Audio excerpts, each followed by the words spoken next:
बिहार में जातीय जनगणना हुई है जिसमें 14% कुछ दिखाया गया है यादव जी को। 14.26 दिखाया गया है। तो क्या इससे आप पूरी तरीके से संतुष्ट हैं कि यादव जी 14% हैं या इससे अधिक हैं या फिर कुछ कम हैं? संतुष्ट मैं इस बात से हूँ पहले तो कि बिहार प्रदेश में जाति जनगणना हुई।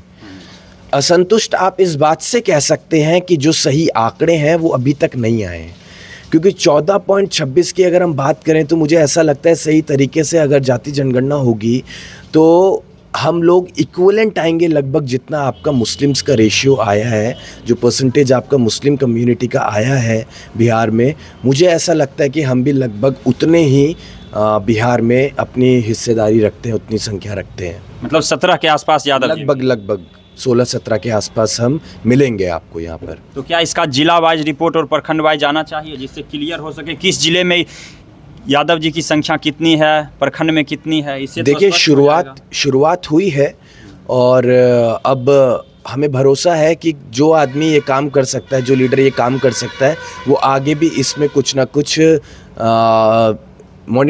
मॉडिफिकेशन करके अलग तरीके से इस जाति जनगणना को करके एक सही आंकड़ा भी हमारे सामने रखने का प्रयास करेंगे। बहरहाल खुशी इस बात की है कि आपके इस प्रदेश में जाति जनगणना हुई है, जो कि अन्य प्रदेशों में अब तक नहीं। तो क्या अन्य प्रदेशों में भी होनी चाहिए? बिल्कुल होनी चाहिए। इससे आपको अपनी संख्या का पता चलेगा, आपको पता चलेगा कि आप कितना हिस्सा रखते हैं, तो उसी हिसाब से आपको जिम्मेदारी देने का भी काम करें।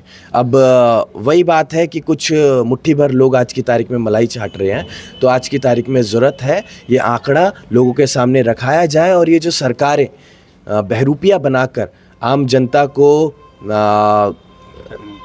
पागल बनाने का काम कर रहे हैं, ठगने का काम कर रहे हैं, तो आम जनता को भी पता चलेगा कि भाई किसकी कितनी हिस्सेदारी है, उस हिसाब से इस व्यक्ति को उतनी जिम्मेदारी दी गई है, तो वो बैलेंस हमेशा बना रहेगा। यादवों की हक की लड़ाई के लिए अहिर रेजिमेंट की मांग करते हुए आज हमारे साथ गगन यादव जी हैं। आखिर क्यों चाहिए अहिर रेजिमेंट गगन यादव जी यादवों के लिए? भारतीय सेना में जिस प्रकार तमाम जातीय आधारित रेजिमेंट्स हैं, उसी प्रकार यादव समाज की भी ये मांग कई वर्षों से चलती आ रही है कि जिस प्रकार आपने भारतीय सेना में सुनिश्चित कर रखा है तमाम जाति आधारित लोगों को, उसी प्रकार हमें भी हमारी हिस्सेदारी दी जाए, हमें भी हमारा सम्मान दिया जाए। और ये सम्मान हम संख्या के आधार पर नहीं मांग रहे हैं, ये सम्मान हम मांग रहे हैं अपने बलिदान और शौर्य के आधार पर। जो हमारा बलिदान हमारे पूर्वजों ने, हमारे भाइयों ने भारतीय सेना में रहकर दिया है, ये मांग उनके हक अधिकारों की मांग है। इससे क्या फ़ायदा होगा अहिर जाति को? इससे फ़ायदा देखिए, हर चीज़ फ़ायदे के लिए नहीं होती है, कुछ लड़ाइयाँ मान सम्मान स्वाभिमान के लिए भी होती हैं। फ़ायदा अगर देखा जाए तो हम अपना अगर इसमें निजी फ़ायदा ढूंढते कि भाई हमें फ़ौज में जाना है, तब तो हम सोचते कि हमारा फ़ायदा है। नहीं, अब तो आपकी उम्र भी नहीं रही हमें फ़ौज में भी नहीं जाना है, लेकिन ये लड़ाई है मान सम्मान स्वाभिमान की, क्योंकि जो बलिदान हमारे लोगों ने दिया है, निसंदेह आप इसका आंकड़ा अगर आप जिस प्रकार जाति जनगणना हुई है, आप एक बार जो भी हमारे शहीद हुए हैं भारतीय सेना में लोग, राष्ट्रीय रक्षा में जो लोग शहीद हुए हैं, उनकी आप गिनती एक बार लेके देखिएगा, आपको पता चलेगा कि यादवों ने अपनी बहुत बड़ी कुर्बानी दी है, बहुत बड़ा कंट्रीब्यूशन इस देश की रक्षा के लिए दिया है। तो ये उनके लिए, उनके मान सम्मान स्वाभिमान को बनाए रखने के लिए और हमारा भी नाम हमारे कंधे पर हो, तो उसके लिए लड़ाई लड़ी जा रही है। तो ये लड़ाई तो पहले संसद में चल रही थी, संसद में आवाज़ भी उठाए थे, भाजपा के एक सांसद हैं। अब आप गांव-गांव, शहर-शहर जा कर के जगाने का प्रयास कर रहे हैं, तो क्या लग रहा है यादव जी जग जाएंगे? देखिए, लीडर्स का भी यही कहना होता है कि आप लोग संघर्ष करते रहिए, क्योंकि हम लोग सदन में आवाज़ तभी उठा सकते हैं जब सड़कों पर हम देखें कि हमारा समाज जागरूक हो चुका है। पता चला हम तो आवाज़ उठा रहे हैं और सदन में भी कोई नहीं है, तो वो भी एक ड्रॉबैक होगा। पता चला सदन में ही आवाज़ उठ रही है लेकिन सड़कों पर लोग नहीं है, तो वो भी ड्रॉबैक होगा। तो दोनों चीज़ों का बैलेंस होना बहुत ज़रूरी है। सड़कों पर अगर लोग हैं तभी वो आवाज़ सदन में गूंज पाएगी। तो ये हमारी जिम्मेदारी है कि हम गांव-गांव, शहर-शहर घूमकर इस मुहिम को जोड़ें और लोगों को इससे जोड़ने का काम करें, इसे मजबूत बनाने का काम करें। उसी आधार पर सदन में फिर एक सांसद नहीं, एक विधानसभा में आपका कोई एक विधायक नहीं, बल्कि तमाम लोग इस पर अपने विचार रखेंगे और अपनी आवाज़ को बुलंद करेंगे। तो क्या आप यादव समाज के जो सांसद हैं, विधायक हैं, उनसे अपील भी करेंगे कि वो लोग अपने सदन में और क्षेत्र में दोनों जगह इस बात को भरपूर ढंग से रखें?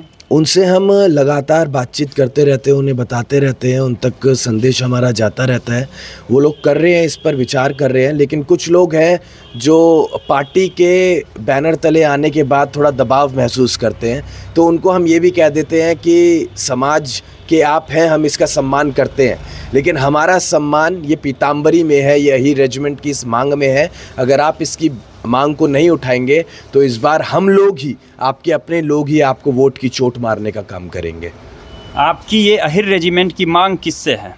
अहिर रेजिमेंट की मांग निसंदेह आपकी किसी राज्य की सरकार से तो होगी नहीं, सेंट्रल गवर्नमेंट से होगी। तो ये मांग हमारी आज की तारीख में भाजपा से है, क्योंकि जितने भी अपोजिशन में लोग हैं वो कमज़ोर हैं, तो फिर उन्हें चाहिए कि हाँ भाई ये हमारे साथ जुड़े, हम इनकी हाँ में हाँ मिलाएं। तो वो तो सब सपोर्ट में है हमारे, कि हम लोग चाहते हैं कि रेजिमेंट बने आपकी।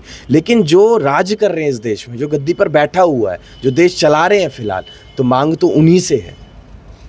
आज भी अगर देखा जाए तो यादव समाज के अधिकांश परिवार जो गांव में रहते हैं उनकी स्थिति दयनीय है। शिक्षा से उनका रिश्ता जो है दूर दूर तक नहीं है। शिक्षा की अगर हम बात करें तो ये चीज़ तो मैं मानता हूँ, शिक्षा का बहुत अभाव है। लेकिन हम इस अहिर रेजिमेंट की मुहिम के साथ तमाम के समाज के साथ जुड़ रहे हैं, और जोड़ने के बाद हमारा मकसद सिर्फ एक यही नहीं है कि अहिर रेजिमेंट, जैसा कि हम कहते हैं अक्सर कि इस समाज की, इतने बड़े समाज की, बहुसंख्यक समाज की तमाम मांगे हैं।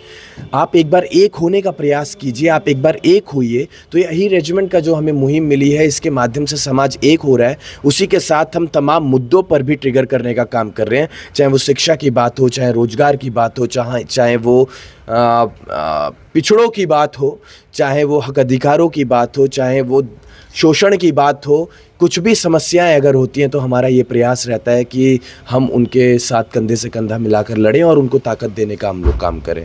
तो सिर्फ ये एक मांग नहीं है, इसके साथ आपके समाज की तमाम मांगों को सुलझाया जा सकता है।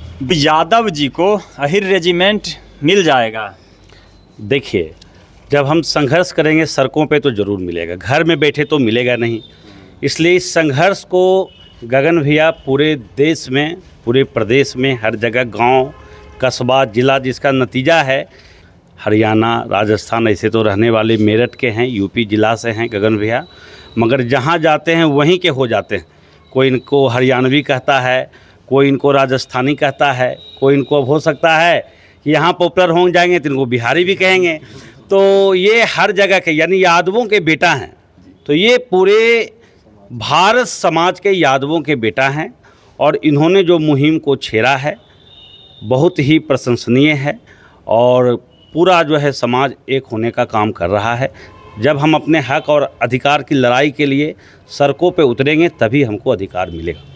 नेताजी, आप तो राजद के नेता भी हैं, आपके विधायक हैं, सदन में भी आवाज़ उठा सकते हैं, यहाँ भी और दिल्ली में भी। जरूर। तो क्या आप सहमत हैं सदन में उठाने के लिए आपकी पार्टी? क्यों नहीं, ज़रूर। दरअसल हम किसी दल से अगर हैं तो निश्चित रूप से आरजेडी, और आरजेडी का मतलब होता है सामाजिक न्याय, सांप्रदायिक सद्भावना, समाजवाद। तो जब इससे जुड़े हुए हैं तो निश्चित रूप से यदु कुलवंशी, जो हमेशा से पिछड़ों का अगुवाई कर दलितों, महादलितों की रहनुमाई की है, आवाज़ बुलंद करते हुए उनके हक और अधिकार की लड़ाई के लिए पिछड़े वर्गों में, ओबीसी में यादव ही आगे आया है। और आज भी हम तमाम ओबीसी के, दलित, पिछड़े, अल्पसंख्यक को साथ लेकर चल रहे हैं।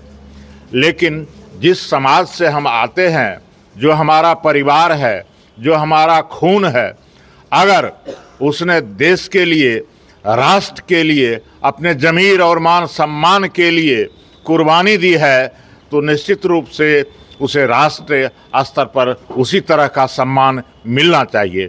जैसा कि अभी अहिर रेजिमेंट, तमाम देश में भिन्न भिन्न तरह के रेजिमेंट हैं, डोगरा है, राजपूत रेजिमेंट है, असम राइफल्स है, सिख रेजिमेंट है। तो सही तो कहे गगन भाई ने कि आप जिस तरह से जनगणना किए, जातीय जनगणना किए, तो उसी तरह से देश और राष्ट्र के हित में कुर्बानी देने वालों की अगर गणना की जाएगी तो सबसे उत्कर्ष पर, सबसे शीर्ष पर यादव और यदुवंशी, अहीर वंशी ही देश के हित के लिए कुर्बान हुआ है। यह इतिहास को छिपाया गया है भाजपा के द्वारा, हमारे इतिहास को बरगलाया गया है सवर्णों के द्वारा। भाजपा तो अभी आई है, अच्छा तो कांग्रेस थी। हाँ, कांग्रेस थी सवर्णों के द्वारा, सामंतों के द्वारा, जो भी हो। लेकिन आजकल तो खास करके जितने भी सामंत वर्ग हैं जो उस तरह की सोच रखते हैं, वह अधिकतर भाजपा में ही शिफ्ट कर गया है। और इधर कुछ ना कुछ तो सब पार्टी में है।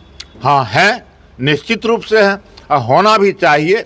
लेकिन जहाँ तक अब सवाल उठता है समाजवाद का और अपने परिवार का, मान सम्मान का, देश के हित का, राष्ट्र के हित का, उसमें वह वहाँ से जरूर काम करेंगे, यह मुझे भरोसा है, क्योंकि कृष्ण के वो वंशज हैं। तो फिलहाल आप देख रहे थे केटीवी भारत, कुणाल कुमार साथ, देखते रहिए जय